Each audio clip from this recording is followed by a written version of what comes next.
नमस्कार मित्रांनो, आपल्या सुंदर विचार या यूट्यूब चॅनलमध्ये सर्वांचे खूप खूप स्वागत आहे। आपण अमृतवेल कादंबरीचे वाचन ऐकत आहात।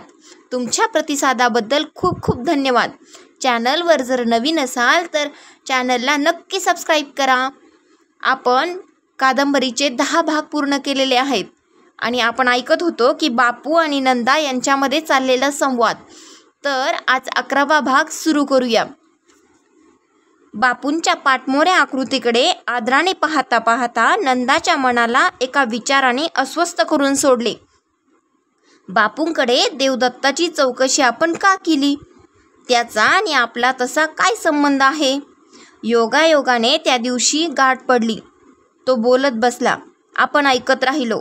प्रवासात अशी पुष्कळ माणसे भेटतात, आपण त्यांच्याशी खूप खूप बोलतो, पण गाडीतून उतरल्यावर पुढे कुठे आठवण होते आपल्याला त्या माणसांची। आयुष्याचा प्रवासही असाच असायला हवा। छे, बापूंना तो प्रश्न आपण विचारायला नको होता। आईचे बोट सोडून अवखळ मुलाने आडवाटेला धाव घ्यावी तसे आपल्या मनाचे झाले। आपल्या प्रश्नामुळे बापूच्या मनात काही। रात्री डोळा लागेपर्यंत ती परोपरीने स्वतःची समजूत घालत होती। आपण देवदत्तांची चौकशी केली ती वसुंधरेसाठी।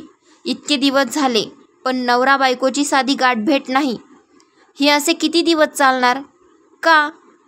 याचा वसूच्या मनावर काय परिणाम होईल? ती दररोज झोपेच्या गोळ्या घेते, त्या घेतल्याशिवाय झोपच येत नाही म्हणते। या गोळ्यांचा तिच्या प्रकृतीवर वाईट परिणाम होणार नाही ना?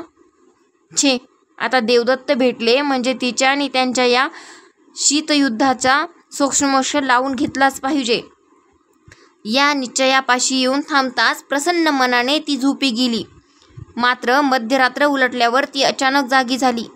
देवदत्त देवदत्त म्हणून कुणीतरी मोठ्याने मारलेल्या हाका आपल्याला ऐकू येत आहेत असा तिला भास झाला। जाग आल्यावर काही क्षण ती बावरली। देवदत्तांच्या वडिलांचे भूत या बंगल्यात फिरत असते असे वसू म्हणाली होती। ती गोष्ट तिने थट्टीवारी नेली होती, पण आता मात्र तिच्या मनात आले, ते भूत देवदत्तांना हाक मारित नसेल ना? त्यांनी आत्महत्या का केली? त्यांची काही इच्छा अतृप्त राहिली असावी का? ती पुरी करून घेण्यासाठी ते देवदत्त देवदत्त म्हणून। मध्यरात्रीच्या एकांतात मोठे माणूससुद्धा लहान मुलासारखे भित्रे होते। हा विचार मनात येऊन तिला स्वतःचे हसू आले। हळूहळू तिला पडलेले स्वप्न तिच्या डोळ्यांपुढे उभे राहिले। त्या हाका आपल्यालाच होत्या स्वप्नातल्या। मात्र त्या स्वप्नात आपल्याला जे विमान कोसळताना दिसले ते होते शेखरचे। आपल्या तोंडून शेखर शेखर अशा हाका यायला हव्या होत्या, त्या न येता देवदत्त देवदत्त अशा हाका। ती अंथरुणावर उठून बसली। खोलीत दिव्यांचा मंद निळसर प्रकाश पसरला होता। पलीकडे वसुंधरा आणि मधुरा गाढ झोपी गेल्या होत्या। नंदा आपल्या स्वप्नातल्या बारीक सारीक गोष्टी आठवायचा प्रयत्न करू लागली। त्या स्वप्नात पर्वताचे एक उंच शिखर सारखे दिसत होते, बर्फाने आच्छादलेले, शुभ्र पुष्पांनी पूजा केलेल्या शंकराच्या पिंडीसारखे दिसणारे। त्या पर्वताच्या दिशेने एक विमान वेगाने जात होते। होय, शेखरचेच होते। काय होतंय हे कळण्याच्या आधीच त्या विमानाने पेट घेतला। ते खाली येऊ लागले। आपण त्या पर्वताच्या पायथ्याशी उभे होतो। शेखर शेखर सांभाळ असा आक्रोश करण्याचा आपण प्रयत्न केला, पण आपल्या तोंडून शब्द निघाले, देवदत्त देवदत्त। निदान ते शब्द निघाले असा स्वप्नात आपल्याला भास झाला। असे का व्हावे? आपले अंतर्मन झोपेतसुद्धा देवदत्ताचा विचार करीत आहे का? रोज सकाळी लायब्ररीत तो भेटला नाही म्हणजे आपल्याला चुकल्यासारखे होते, ते का? त्याच्याविषयी ही वाटणारी विचित्र ओढ कशातून निर्माण झाली आहे? त्याच्या बुद्धीविषयी वाटणाऱ्या आदरातून की त्याच्या उद्ध्वस्त संसाराविषयी वाटणाऱ्या कणवेतून? का हे प्रेम आहे? भोळे खुळे आंधळे झोपेत चालणाऱ्या माणसाप्रमाणे निसर्गाच्या प्रेरणेमागून वेड्यासारखे धावणारे? तो गळ्यात दावे बांधून जिकडे उडीत नेईल तिकडे जाणारे? शेखरवर केले होते तसे? या शेवटच्या विचाराने तिचे मन शहारले। आतापर्यंत शास्त्रवैद्यांच्या शांत वृत्तीने ती आपल्या मनाची चिरफाड करीत होती, पण आता तिचा हात कापू लागला। ती अंथरुणावरून उठली. पाऊल न वाजविता दालनाच्या दाराकडे आली. आवाज न करता तिने दार उघडले. बाहेर येऊन तिने ते उघडून घेतले. दारापाशी झोपलेला नोकर तालासुरात घोरत होता. मात्र बंगल्याची राखण करणारा अल्सेशियन कुत्रा तिची चाहूल लागताच भुंकत तिच्या जवळ आला. तिने मायेने त्याच्या पाठीवरून हात फिरवला. त्या ओळखीच्या स्पर्शासरशी त्याचे भुंकणे थांबले. शेपटी हलवीत तो तिच्या मागून बागेत गेला. बाग चांदण्यात न्हाऊन निघाली होती. जिकडे तिकडे शांत होते. चांदण्याची पांढरी शुभ्र चादर पांघरून गाढ झोपलेल्या विलासपुराकडे ती कितीतरी वेळ टक लावून पाहत उभी राहिली. पाहता पाहता एका विचित्र विचाराने तिचे शरीर थरारले. मन बेचैन झाले. ही सारी शांती फसवी आहे. या विलासपुरात या क्षणी एका जागी प्रेमिक अधीरतेने परस्परांची चुंबने घेत असतील, दुसऱ्या स्थळी प्रसूतीच्या वेदनांनी व्याकुळ झालेली पहिलटकरीन बाळाची चिमुकली जीवनी आणि मृत्यूचा विक्राळ जबडा यांची अस्पष्ट चित्रे आळीपाळीने पाहत असेल, आणि तिसऱ्या ठिकाणी 50 वर्षे जीवन प्रवासात सोबत करणारा सहचर शेवटचा निरोप घेत आहे म्हणून एखादी वृद्धा त्रिभुवनातले दुःख ज्यांच्यामध्ये साठले आहे अशी आसवे गाडीत बसली असेल. या विचारतंद्रीत नंदा चबुतऱ्यावर येऊन बसली. तिचे शरीर चांदण्यावर तरंगू लागले. मनाचे पाखरू उंच उंच उडाले. जीवनाचा अर्थ काय, असे तिने जीवाच्या आकांताने दादांना विचारले होते. तो अर्थ आता हळूहळू आपल्याला कळू लागला आहे असे तिला वाटले. कुणी देव म्हणो, कुणी दैव म्हणो, कुणी निसर्ग म्हणो, कुणी योगायोग म्हणो, पण जिला माणसाच्या सुखदुःखांशी काही कर्तव्य नाही अशी एक अंध अवखळ शक्ती माणसाला माणसाशी जोडत असते. कधी रक्ताच्या नात्याने, कधी गरजेच्या नात्याने, कधी भावनेच्या नात्याने. वादळी समुद्रात फुटक्या फळकुटांच्या आधाराने तरंगणारी माणसे जशी लाटांमुळे जवळ येतात, तसेच या अफाट जगात घडले. कुणाच्या तरी पोटी आपण जन्माला येतो, कुणीतरी आपला सांभाळ करते. शाळेच्या चिमण्या जगात कुणीतरी आपल्या बुद्धीला प्रकाशाची वाट दाखविते. कुणीतरी चिमणदातांनी राय आवळ्याचे 2 तुकडे करून त्यातला एक आपल्याला देते. योगायोगाने जवळ आलेल्या कुणाच्या तरी जीवनात यौवन आपले जीवन मिसळून टाकते. जीवनचक्राच्या या अखंड भ्रमंतीत माणसाला एकच गोष्ट करता येण्यासारखी आहे, दुसऱ्या माणसाशी जडलेले आपले नाते न विसरणे. त्याचे जीवन फुलावे म्हणून त्याच्यासाठी जे जे करता येईल ते करणे. देवदत्त आणि वसुंधरा ही आपल्या आयुष्यात अशीच आली आहेत, पण आपण आता त्यांच्याशी बांधले गेलो आहोत माणुसकीच्या नात्याने. या दोघांना अशा दुःखी स्थितीत टाकून आपल्याला इथून पळून जाता येणार नाही. रणांगणावर जखमी मित्राला मृत्युमुखी सोडून पळून जाणाऱ्या माणसासारखे हे भ्याडपणाचे होईल. सहज तिने समोर पाहिले. लायब्ररीच्या बंगल्यात प्रकाश दिसत होता. म्हणजे देवदत्त परत आला असला पाहिजे. केव्हा आला तो? आपण लायब्ररीकडे जाऊन पाहिले तर 2 वाटा फुटलेल्या ठिकाणी एखाद्या नवख्या प्रवाशाने यावे आणि कुठल्या वाटेने पुढे गेले असता आपण इष्टस्थळी पोहोचू हे त्याला कळू नये, तशी तिच्या मनाची स्थिती झाली. त्या प्रकाशाकडे पाहत कितीतरी वेळ ती एखाद्या पुतळीप्रमाणे उभी राहिली. उजाडते न उजाडते तोच नंदा उठली. नंदा नेहमीप्रमाणे ती व्हरांड्यात आल्यावर पार्वती चहा घेऊन तिच्या पुढे आली नाही. नंदाला नवल वाटले. घड्याळाच्या काट्यावर तालावर पार्वतीचे काम सदैव चाले. तिला एकदम ताप आला नसेल ना, अशी नंदाला शंका आली. ती बंगल्याच्या मागच्या बाजूला वळली. स्वयंपाकघरात दिवा दिसत होता. हळू आवाजात कुणीतरी बोलत होते. किंचित पुढे होऊन तिने पाहिले. पार्वती एका पुरुषाच्या हातातून आपले हात सोडून घेण्याचा प्रयत्न करीत होती. तो ते घट्ट धरून मिश्किलपणे हसत होता. नंदाला मुंबईतले वसूचे बोलणे आठवले. देवदत्ताच्या बोलण्यात आलेला गुप्त हेराचा उल्लेखही तिच्या मनाला स्पर्श करून गेला. हा पार्वतीचा नवरा गंगाराम असावा हे तिने ओळखले. तो देवदत्ताचा ड्रायव्हर होता. काल रात्री तो परत आला असेल. इतक्या दिवसांच्या विरहाचे पारणे फेडण्याकरिता तो पहाटेच तिला भेटायला आला असावा. मेघदूतातले काव्य ही काही यक्षगंधर्वाची मक्तेदारी नाही. हा विचार मनात येताच ती खुदकन हसली. लगेच ती माघारी वळली. ती लायब्ररीकडे गेली तेव्हा चंचल जणू काही तिचे स्वागत करायला दारात उभी होती. नंदाच्या मागून ती हळूहळू आत आली.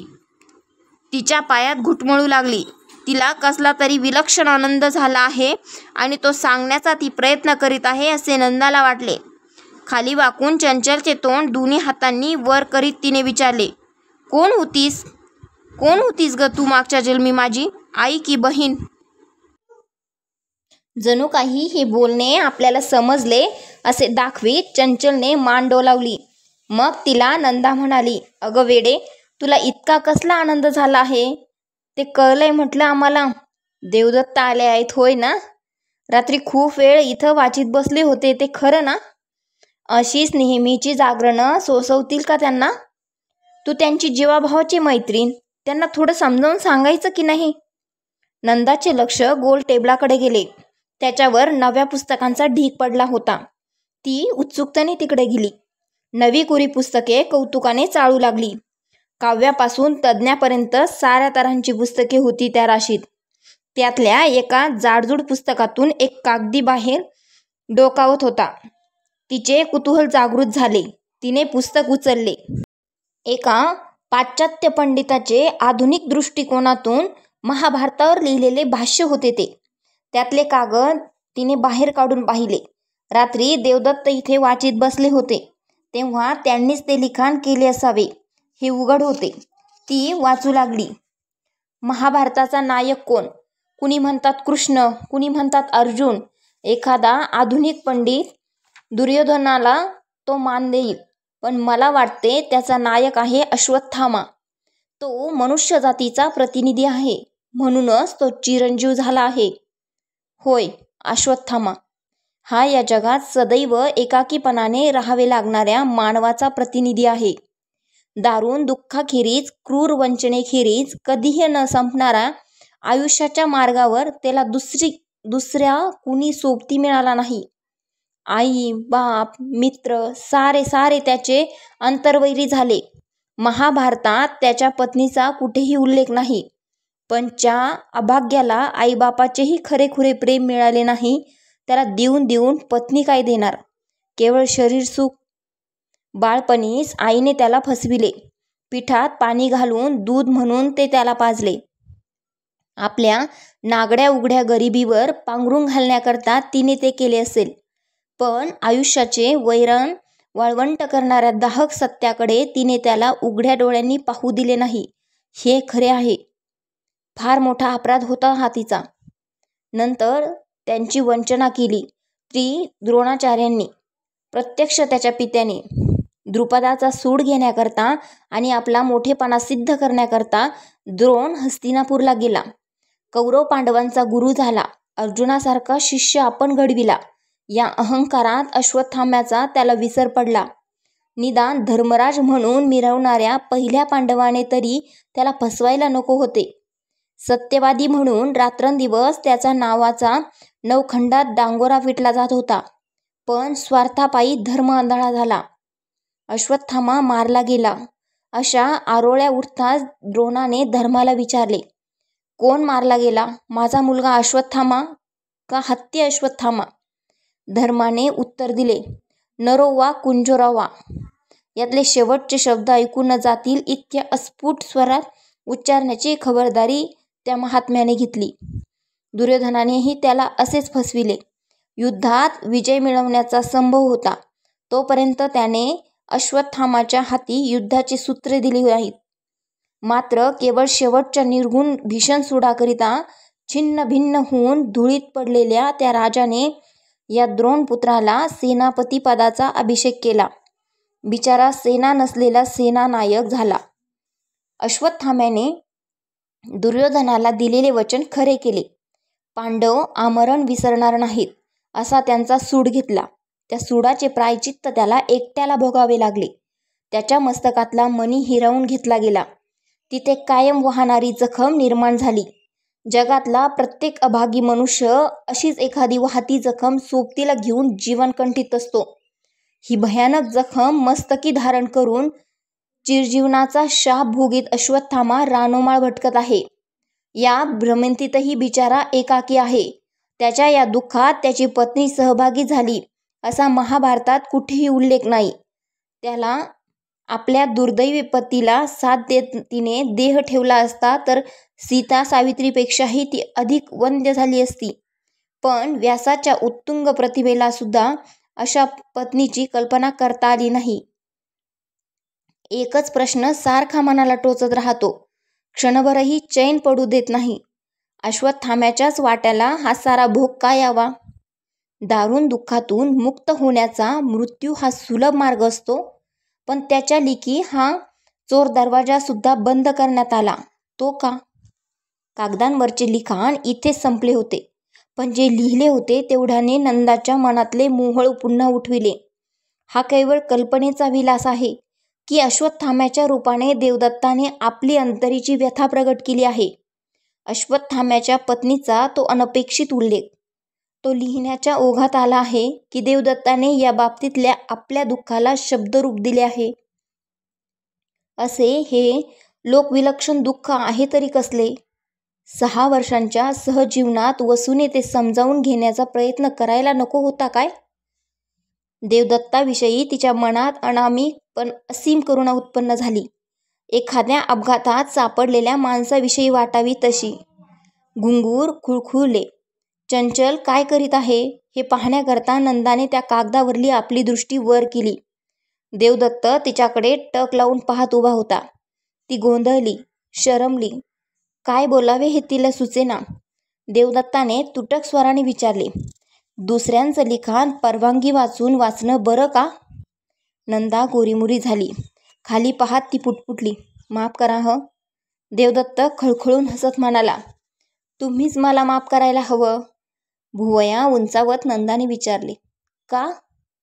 तुमच्यासारख्या विदुषीला माझं हे भिकार लिखाण वाचायची तसदी घ्यावी लागली म्हणून. देवदत्ताने चेंडू तिच्याकडे टोलविला होता. तो कौशल्याने परत पाठविणे प्राप्त होते. मिश्किलपणे त्याच्याकडे नंदा बघत म्हणाली, या जगात बहुतेक माणसं आपली किंमत आहे त्यापेक्षा अधिक मानतात. आपलं पितळ सोनं म्हणून जगाच्या बाजारात खपवितात.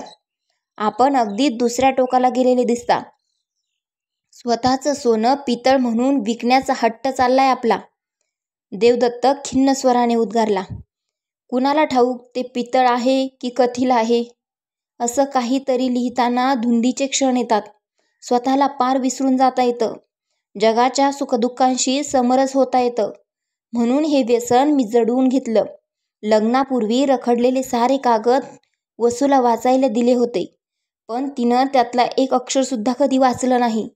मग एके दिवशी माझ्यातला संबंध जागा झाला. त्यानं या साऱ्या कागदांना काडी लावली. मी मंत्र म्हणू लागलो, अग्नये स्वहा इदं न मम. गाडी अप्रिय विषयाकडे वळत होती. ती हळूहळू तशी वळली तर देवदत्ताच्या दुःखाचा आपल्याला नीट उलगडा होईल असे नंदाला वाटले. म्हणून ती म्हणाली, महिना होऊन गेला. मी रोज इथं येते, पुस्तकं विस्कटते, हवी ती पुस्तक घेऊन जाते. पहिल्या दिवशी तेवढं मला तुमचं दर्शन झालं इथं. त्यानंतर कुठं दूर शिकारी भिकारीला गेली होती वाटतं स्वारी. शिकारीलाच गेलो होतो म्हणायचं. मात्र जंगलातल्या हिंस्र पशूंची पारद नव्हतीही. माणसाच्या मनातल्या जंगलात लपून बसलेल्या श्वापदांची शिकार होती ही. आपण सहज विचारलेल्या प्रश्नाचे असे काही उत्तर येईल अशी नंदाची कल्पना नव्हती. नेहमीच्या सरावातले विजेचे बटन दाबायला जावे आणि त्याचा धक्का बसावा अशी त्याची स्थिती झाली. तिने त्याच्याकडे निरखून पाहिले. त्याचे डोळे एखाद्या खोल डोहासारखे दिसत होते, बाह्यतः शांत पण आत काहीतरी लपविणारे. काही वेळ दोघेही गप्प बसली, पण 2 पुतळ्यांप्रमाणे समोरासमोर अधिक वेळ मुकेपणाने बसणे मोठे कठीण होते. नंदा उठण्याकरता चुळबुळ करीत आहे हे देवदत्ताच्या ध्यानी आले असावे. तो आपुलकीच्या स्वरात म्हणाला, काहीतरीच बोलून गेलो मी, अगदी वेड्यासारखं. वेड्यासारखं तरी कसलं कसलं म्हणा, वेडाच आहे मी. वसूनच ठरवलंय मला वेडा. वेड्याच्या इस्पेतात माझी रवानगी केव्हा करते याची वाट पाहत बसणं, एवढंच काम उरलंय मला आता. देवदत्त हे बोलून गेला, पण टाके घालायला जाता जाता वस्त्र अधिक फाटले आहे याची जाणीव झाली. तारेवरून चालणाऱ्या माणसाच्या चपळाईनं त्याने आपले मन सारवले. तो उठला आणि नंदाला म्हणाला, आज 2 कप चहा प्यायला हवा तुम्हाला. मागच्या खेपेचा पाहुणचार राहिलाय, लक्षात आहे ना? श्रोतेहो, व्हिडिओ पूर्ण ऐकल्याबद्दल मनापासून धन्यवाद. तुमच्या प्रतिसादाबद्दल पुन्हा एकदा तुमचे मनस्वी धन्यवाद. चॅनलवर जर नवीन असाल तर चॅनलला नक्की सबस्क्राईब करा आणि व्हिडिओ आवडले असल्यास आपल्या इतर मित्रमैत्रिणींना शेअर करायला विसरू नका. आणि तुम्हाला काही नवीन ऐकायला आवडत असेल तर नक्की सुचवा. आपण चॅनलवर सावता महाराजांचे जीवनचरित्र ऐकणार आहोत. तुम्हाला जर ऐकायला आवडत असेल तर कमेंट बॉक्समध्ये नक्की सांगा. धन्यवाद.